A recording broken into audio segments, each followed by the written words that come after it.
I'm really happy to be at this event.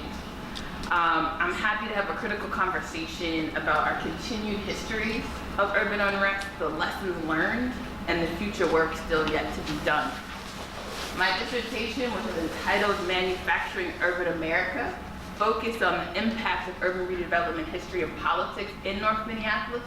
told through the lens of those communities most negatively impacted, while also remembering that to explore the devastating realities of racialized public policies and private prejudice in North Minneapolis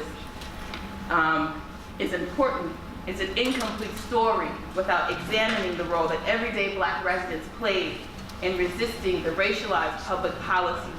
that aim to create and maintain the residential color line,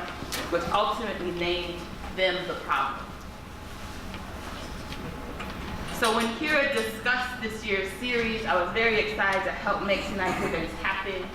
because I see this as yet another opportunity to aid the community from which I am from in the work of teaching ourselves and others to move beyond the deficit-based language we are all too accustomed to understanding in this space towards asset-based language grounded in the power of people,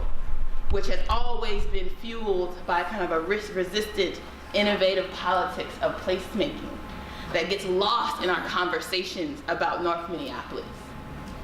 So when we think about the racialized public policies and acts of private prejudice that might have manufactured North Minneapolis, leaving behind the Black urban poor isolated from abundance of resources and opportunities in outlying areas, which is the backdrop of the 2 successive summers of youth-led rebellions on what was once called Plywood Ave. We should also consider the importance of being invested in expanding our own histories to include the role that resistant Black citizens have played in challenging these racialized, discriminatory public policies. And when I make reference to racialized public policies, I'm talking about redlining or blockbusting or FHA loan practices. All of those things play a part in the creation of manufacturing of North Minneapolis, and why there were 2 successive riots in North. So in the summer of 1966, a mere 4 years after completion of the Glenwood redevelopment project, which took what was 434 units of Sumner-filled public housing to over 1,000 units concentrated in North, a public disturbance on Plymouth Avenue led mostly by Black youth resulted in the throwing of firebombs and many reports of vandalism. Then Mayor Art Naftalin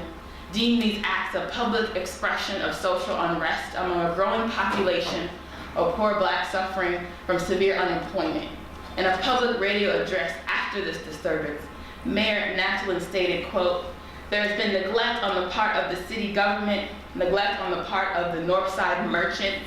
neglect on the part of business generally, on the part of labor, and neglect on my part too," close quote. However, not all elected officials agree with Mayor Naftalin's public comments and his non-confrontational approach to subduing the rioters. In 1966, former North Minneapolis Alderman Joe Greenstein stated that parts of the ward had become, quote, "a kind of jungle infested with sleeves, thieves, street robbers, panders, prostitutes, narcotics addicts, and bootleggers," close quote. Rehearsing a common trope popular akin to the image of the native as, quote, "savage" by calling North Minneapolis a jungle, Greenstein called for Mayor Naftalin to respond with proper force of the law, or he would call for his resignation. After the 1966 rebellion, many disturbed white citizens called and wrote the mayor, using a, quote, "threatening and unusual personal tenor," when expressing, quote, "opposition to a program aimed at providing job opportunities for young Black men and women and boys and girls who have been without jobs for a long period of time," close quote, as Mayor Naftalin proposed in his radio address. Despite these vocal antagonists, Naftalin continued to publicly acknowledge the city's benign neglect of its Black population and reiterated the need to build better partnerships, particularly between the police and the Black community. In the summer of 1966, the city of Minneapolis pulled on federal anti-poverty program funds to create summer jobs for Black youth thinking that it would curb the heightened tension. However, Mayor Napthalin's nominal efforts fell short of addressing the long-term needs of the city's underserved Black population, as 1 year later, on the evening of July 20th, 1967, a full-scale rebellion led by Black youth on Plymouth Avenue broke out. 600 National Guardsmen were mobilized to maintain order as looting, fires, and reports of shooting made it clear to local and federal officials that the feeling of frustration and hopelessness among the Black community in North Minneapolis had intensified. Riots are often viewed by white America as a senseless destruction of property and a threat to public stability. However, Black residents often view them as an inevitable byproduct of injustice, which does not mean that all residents condone destruction. It does, however, suggest that when two races are living in two worlds, quote, one white and one Black, separate and unequal, as the '68 Kerner Commission report states, there is bound to be social unrest. Immediately following the 1967 riots, Mayor Art Napthalin wrote a special report to the Minneapolis City Council where he indicated that, quote, there's a need for a wider familiarity with the basic facts relating to our non-white community. Despite our keen interest in our efforts in human relations, there is a widespread ignorance. We are all beginning to discover the other America, close quote.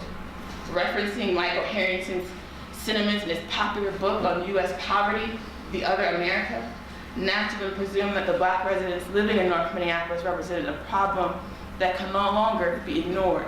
especially amid public acts of disturbance. These youth-led rebellions enabled a public dialogue about injustice in North Minneapolis, never seen before at that time.